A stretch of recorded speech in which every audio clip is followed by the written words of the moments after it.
What I wish I knew at 20 instead of 45. Stop eating so fast. Like, actually, chew your food. Chewing actually allows you to get the nutrients from what you are eating. It triggers digestive enzymes. It allows you to actually taste what you're eating, enjoy it, and know when you're full. You should have toughed it out when that teacher was mean to you in driver's ed class. Quitting that class made you not get your license until you were 27. Although you did develop a very healthy relationship with walking everywhere. So there was a benefit. Don't take every mean thing people say to you so personally. If someone is mean, it's because of their own stuff. So you don't need to take any of it personally. Life takes hard work. You are going to have to work so hard to create a meaningful life.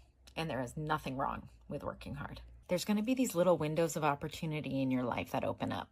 Sometimes it'll be seeing a shift approaching in the industry or an opportunity. Seeing those windows when they open and putting in the hard work so that you can go through them has been the key to your success. At least so far. You're certainly not done yet. No one has it all together. And if you are looking at someone else's body or life or even their home and wishing that you had it, you are just wasting your time, because I assure you, someone else is looking at your life in the same way.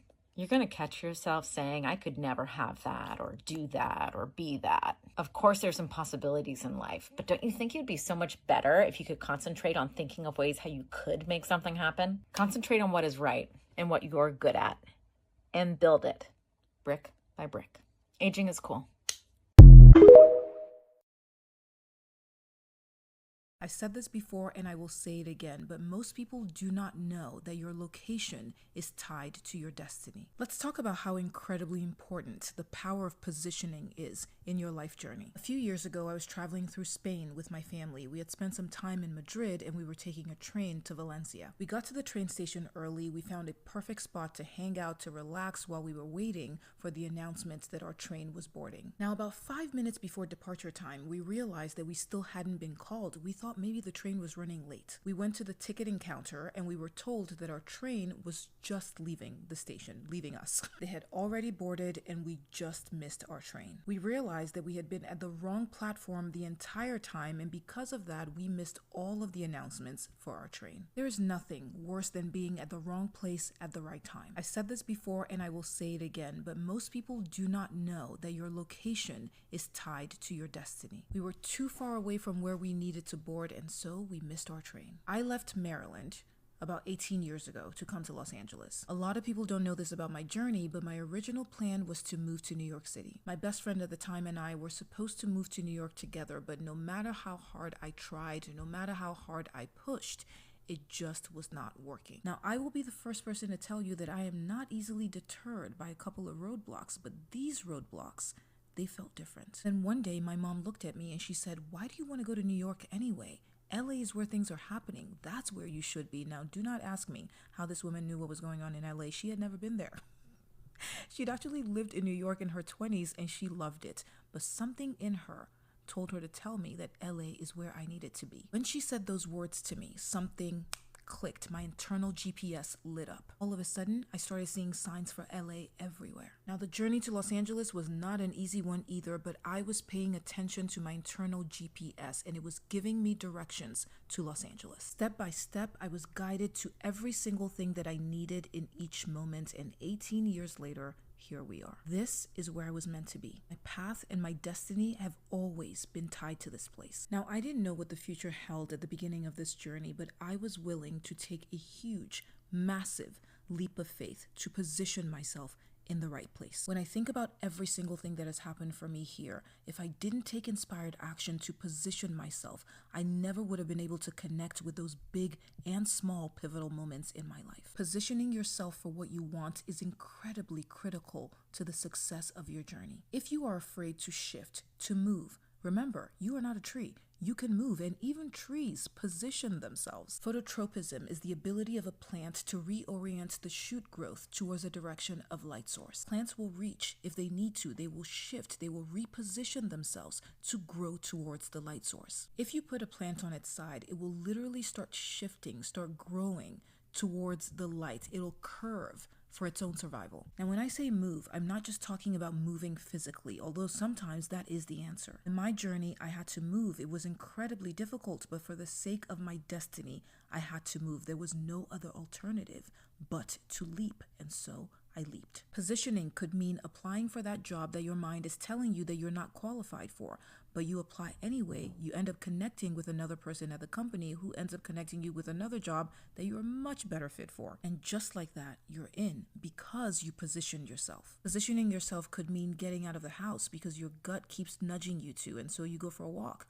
or you go to the grocery store and you meet the love of your life. So back to the story that I shared at the beginning of this. You have to be on the right platform to catch the right train. You have to position yourself to hear the announcements for your train. You have to position yourself to catch your train. On that trip, my family and I were able to get on another train, thankfully, but there's always a price. There were fees associated with getting new tickets. We also missed our check-in time because we wanted to get there early so we could enjoy the rest of our day. Life has a price too for not listening. The universe will definitely course correct if need be, but there's usually a price. Ultimately, you have to decide if you're willing to pay the price for not moving, for not shifting, for not positioning yourself when you were supposed to. If this message connected with you, resonated with you, comment below. Let me know what you think. If you're seeing one of my messages for the first time, by the way, I'm Wemi. I'm a life coach and a career coach. It is so lovely to meet you. Don't forget to hit that follow button for more doses of inspiration. Have a beautiful day. I'll speak to you soon. Bye. You know that sound? Imagine you see him again and you are just better. Well, for me, it's more like imagine you see him again and you just don't care, because the higher you fly, the less you care about the trash or the chat on the ground.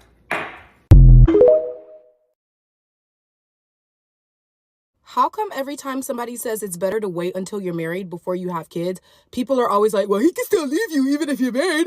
He can still leave you even if... Duh! Duh.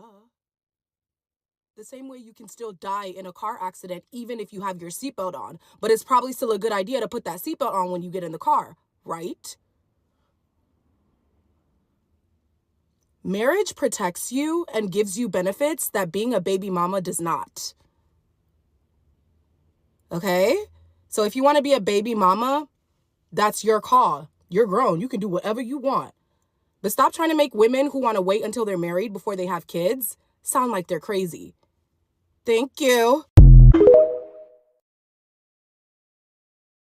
If you want to start kicking this year's ass, you're the luckiest person in the world for stumbling across this video. Today, we'll be blessing you all with 5 things that I swear will make you start feeling like you could walk on water. Number 1, listen to the Wizard Liz's affirmations for beauty and confidence every morning. This is not some like woo-woo manifesting thing, okay? When you first wake up in the morning, your brain is transitioning from theta waves to alpha waves, so it's super susceptible to whatever input you're giving it. You can use this to start programming your brain to feel beautiful, confident, happy, successful, whatever. It's like the secret weapon that I can't understand why most people don't use. You will start to feel different in your body throughout your days. 2, instead of focusing so much on makeup, self-tanner, lashes, stop putting so much stuff on, trying to cover yourself up to look better, and start focusing on exfoliating your body every day, keeping your hair styled and clean, taking great care of your teeth, your beauty sleep. When you feel clean and you feel that you're taking care of yourself, you will feel more beautiful, more sexy. You'll want to be around people. You want people to be around you because you know that you smell good. Like, you know that you look like you smell good. You know that you're clean. 3 is no caffeine or phone for the first 30 minutes you wake up. You are underestimating how ugly it's making you. 4, Pinterest board everything and look at it every single day. It doesn't matter exactly what's on it. It just matters that when you look at it, you feel inspired and excited. Lifestyle inspiration, upgrading your wardrobe, taking cuter photos. If you want to start loving yourself more, look up self-love aesthetic. 5, get organized. When you have your shit together, like truly, you have no idea how much more confident you will feel. Like, this is what the inside of my purse looks like.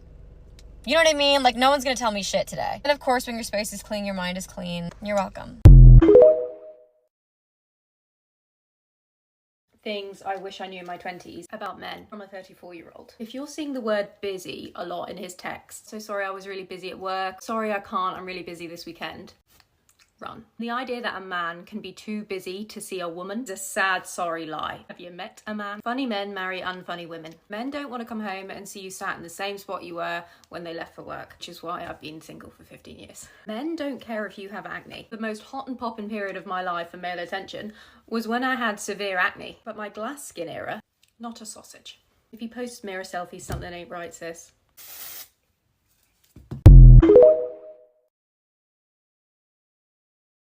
Girls, what you wear really matters. I was literally in Monaco last week. I did not know a single soul in the entire country. I did a little bit of research and found out that you could pay like 1,000 euros or whatever to go to the yacht show, but if you weren't a Googleable like yacht owner or yacht broker, you would not be allowed onto any of the boats. And guess what? Your girl was invited onto a yacht, onto one of the boats, because I was so well dressed. I was appropriately dressed. I looked like somebody who belonged on a yacht. By inviting such a well-dressed woman, you add value to the yacht or to the high-value space, the luxury space. But the entire time I was in Monaco, kept getting invitations to the exclusive Monaco Yacht Club, to exclusive parties that were invite only. And over and over and over again, the people who invited me kept saying, you are so elegantly dressed. You were like the best dressed person in the whole room. You know, everybody was so curious about you. You know, they wanted to invite you. We all wanted to get to know you better. So ladies, your wardrobe can seriously gain you access to the most exclusive social circles, environments. You don't have to be a Googleable billionaire to get invites into these high net worth spaces if you look like you belong. And one of the easiest ways to signal that you belong is to dress to impress. Level up that wardrobe, sis, and stop leaving your home looking ratty or like a hot mess, because you never know when the opportunity is going to make itself available to you. 51% of your success is not your fault, and Taylor Swift is a great example. Back in 2014, she bought 153 Franklin Street in New York. Now, she was famous, but not billionaire status, fuck you fame kind of famous. Then in 2018, she bought 155 Franklin Street, which is right next door to 153. She connected the two properties most likely, and rumors have it that she paid a $4 million premium to acquire this 155 Franklin Street address. In that same year, she went on her Reputation-era concert tour, which was the largest North American concert tour ever. And globally, this generated $350 million in revenue, which gave her the leverage to then go on and do other concerts and do other collaborations that would push her to billionaire status. 153 Franklin Street is a number 9 house. Even if you convert Franklin Street into numbers, it's still a 9. 9 plus 9 is 18, which is a 9. 155 Franklin Street, which is what she purchased later on, is an 11 master number house.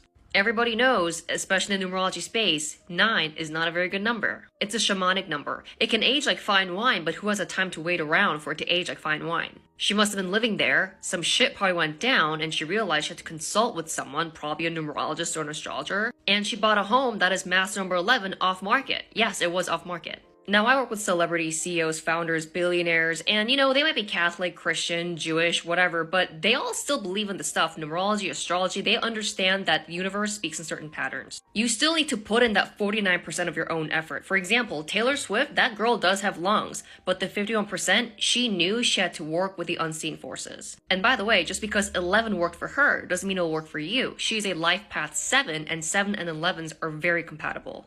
But yeah, in general, 11 stands for connection to source because it is shaped like antennas. And this isn't just the house. This could be city, state, country that you live in that's incompatible with you. This could be the feng shui of your home that is incompatible with you. So what do you do if your environment is not set up for success and might be fucking up with the 49% of your efforts?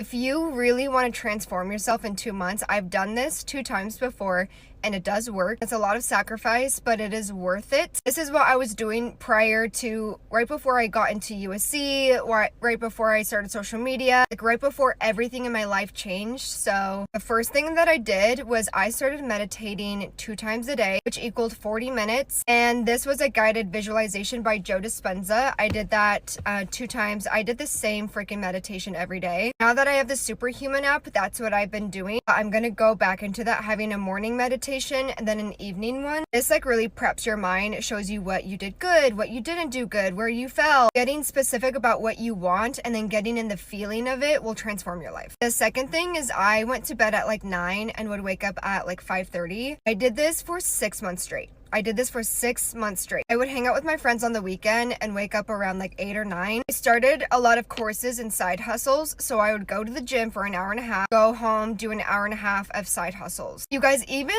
doing like 30 minutes of working on your side hustle can dramatically change your life in 3 months, 5 months. There's 2 months left of the year. So anyway, if you do an hour and a half every single day, just put action to it instead of procrastinating, you will get very far. Another thing that I did is I read 1 book a week. I kept a book book log. I got it at Barnes & Noble, but I started going through books, and that's why I feel like I'm so knowledgeable about some of the things that I talk about. It comes from these books. It comes from these articles. It comes from these like researches that I would look up. This is when I started EFT tapping. You can look up Haley Hoffman Smith. You can look up Brad Yates. Like, they're really great. For me, this type of therapy works so quick, so well for me. You should read the 4-Hour Work Week. It is so effective. I believe in working smarter, not harder. On my days off of whatever, I would do 4 hours a day of like deep work where I'd get in flow of my business or whatever I wanted to start doing. So I'm starting this now. And this morning I had my morning routine. I did EFT tapping. I did a visualization, except it was a journaling visualization from the Superhuman app. And then I read my scriptures for 15 minutes. Now I'm at the gym. And so I got a full day of things that I'm doing. And then I also last night set everything that I need to be doing today. So I woke up with purpose. I jumped out of bed. All those things make a huge difference. 6 months ago, I went through a breakup with the man I thought I was going to marry, and today I turned 29.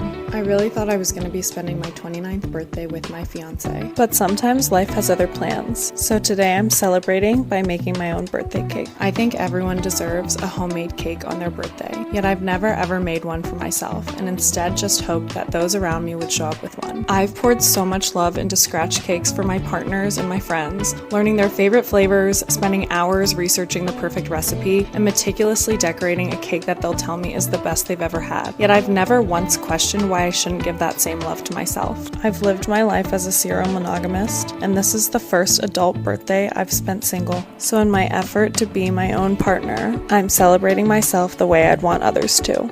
If there's one lesson I learned at 28, it's that I shouldn't wait around for others to pour love into me when I'm capable of doing it for myself. Anything extra is just an additional gift. And I know that at 29, my cup will be overflowing. If you want to know how to have a lot of things going on and not be overly stressed, this is how I do it, and the science behind it, of course. In this video, I talked about how chronic stress ages you, and how I'm able to run my own business as well as do many other things without being overly stressed, because a lot of stress is a mindset. Of course, there are nuances to this, so check the pinned comment, but here are some of my top mindset hacks to not be stressed. First, and maybe most important thing, is to know that how you start your day is how you spend your day. The first thing that I do when I wake up in the morning is ground and center myself in peace and set intentions for the day. A tree that's rooted in the ground is a lot harder to blow over than a tree with no roots. Root yourself in the morning and stressful events will be way less likely to blow you over. This will also alter the chemicals in your brain to bring you more peace. And please do not start your day in a rush. That is the best way to boost cortisol and also to reduce your brain function. Another thing that I do is to zoom out. Take the alien perspective on any situation and realize that most of the time it is not life or death. When you change the way you look at things, the things you look at change. Also, check your addiction to stress. Do you love watching drama or horror on TV or talking about other people? Because none of those things bring peace. Whoever needs to hear this, if you're struggling to think about what you actually want in this life, whatever you're currently chasing right now, I want you to take a step back and think, if I could have this thing, but no one in the world could know I have it, would it still be the thing that I want? And that could be a job, that could be a friend in your life, that could be an item, that could be going to a place, that's your goal. If you could have it, but no one would know you have it, and that's totally cool with you, then it's a real thing. It's a real thing. You genuinely want it. But if your answer to that question is, oh, like, no, I kind of want it because I want people to know I have it, it's not a true desire, because it's your ego talking. It's your ego talking. Beauty filter, no beauty filter.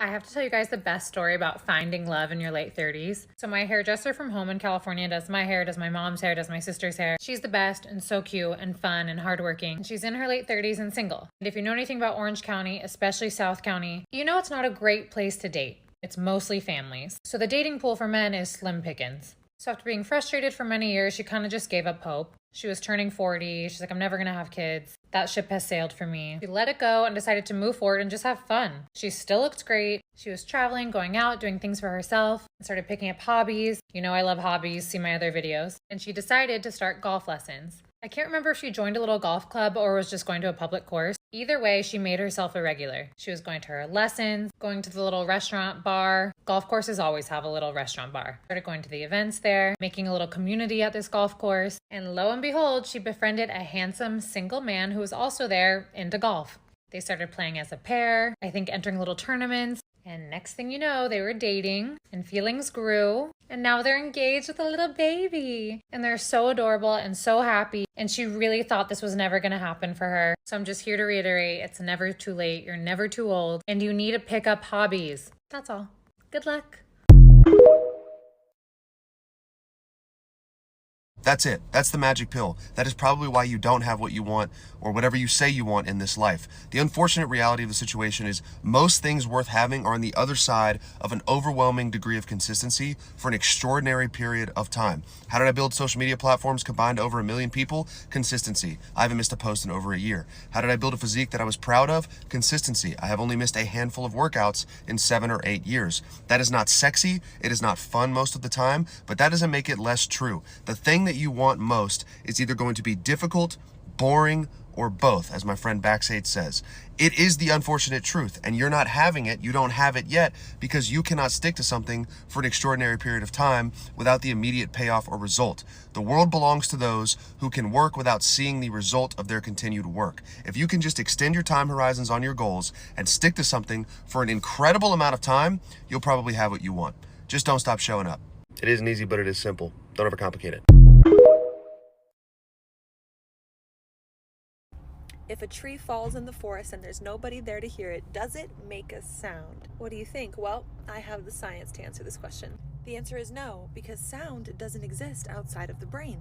When the tree falls, it emits a sound wave or a vibration. And then those vibrations tickle our little hair cells in our ears. And when these get tickled, they activate frequency-specific neurons in the brain, because the membrane in our ear is actually organized by frequency. The brain then goes on to construct the sound that we perceive. This is important, and I'm telling you this because it shows us that all of our senses are illusions that our brains put together for us to experience. People will literally hear words differently depending on the way their brain is wired. Remember the Yanny Laurel thing? This is why the way that your brain is wired is so important, because it is literally constructing your reality. Of course, you can just keep following along for more ways to rewire your brain.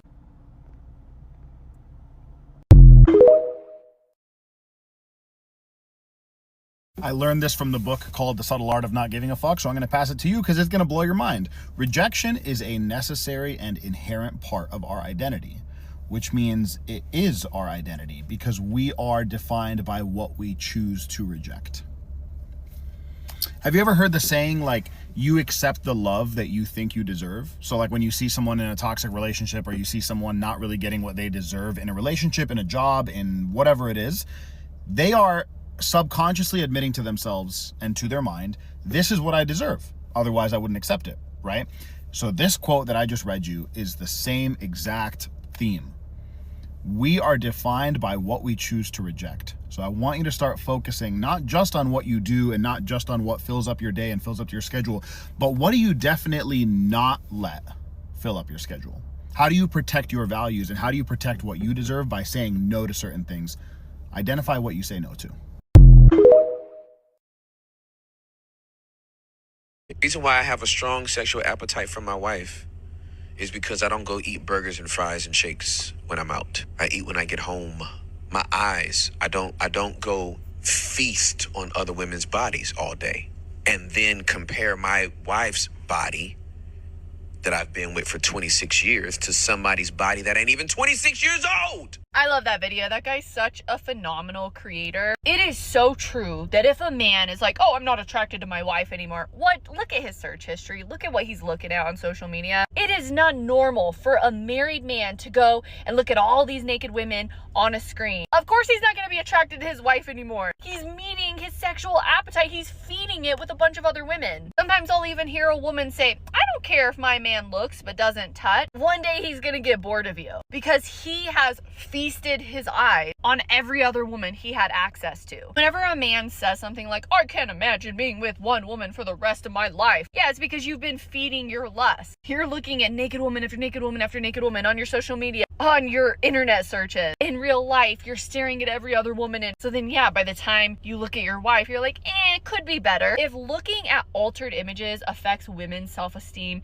if looking at women who have had a ton of work done affects women's self-esteem, you think men aren't impacted by looking at all these images, by having constant access to naked women? A good man will protect his eyes. He's not going to be out there staring at every other woman, fantasizing about every other woman. He knows that to protect his marriage, he will have self-control day in and day out, instead of being this like very lustful kind of guy. If a man tells me, oh, I'm just not attracted to my wife anymore, I already know what he's been looking at. I know that that kind of man who falls out of love with his wife because he's not attracted to her anymore has fed his lust over and over and over. And that kind of man will never be satisfied.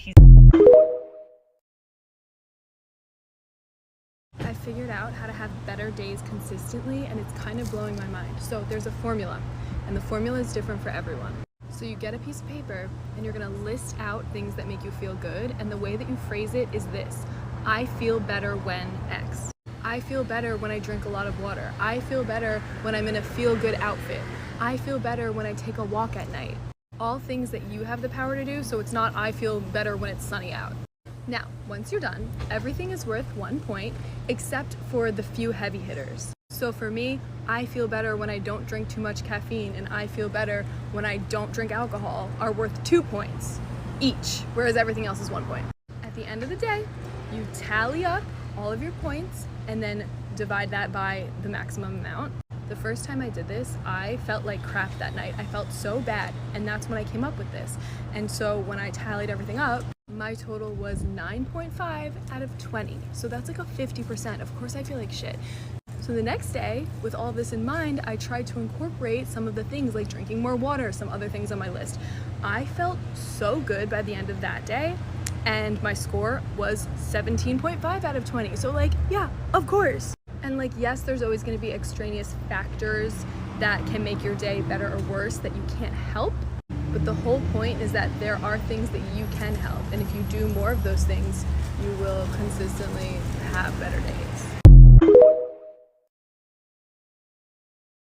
If you want people to remember you or start coming off as someone who's distinctive and significant, I think one of the most fun things that you can do is develop really specific signature things about yourself and remain consistent with them. This is literally brand building 101, but rarely do people actually implement it into their daily lives. And I think that's really silly because it's such a lucrative tool and it's really fun. Doing something as simple as creating a mood board for yourself and picking a signature color or hairstyle or piece of jewelry or something really distinct that you do with your makeup, even like a hobby that you just make a really, really prominent part of how you carry yourself. Like if your thing is the color green, your nails are always green, you're always wearing green, have a little bit of green on your resume and then you wear green to the interview. Things like that, people are going to subconsciously find you much more interesting and much more memorable than someone who doesn't have a specific it factor about themselves. It makes you seem really sure of yourself and you'll actually carry yourself with more conviction and more energy because you know that about yourself. I actually make mood boards for all of my friends because it's really fun and I have seen it help them tremendously. And a little tip if you want to take this a little step further, scent or smell is the sense that's closely related to human emotion. Spraying a little bit of perfume on your resume and then wearing that perfume to the interview, not a bad idea. Anyway, all those little details are such small, easy, fun things to do, but they make a huge, huge, huge difference. It's proven to be very useful for me.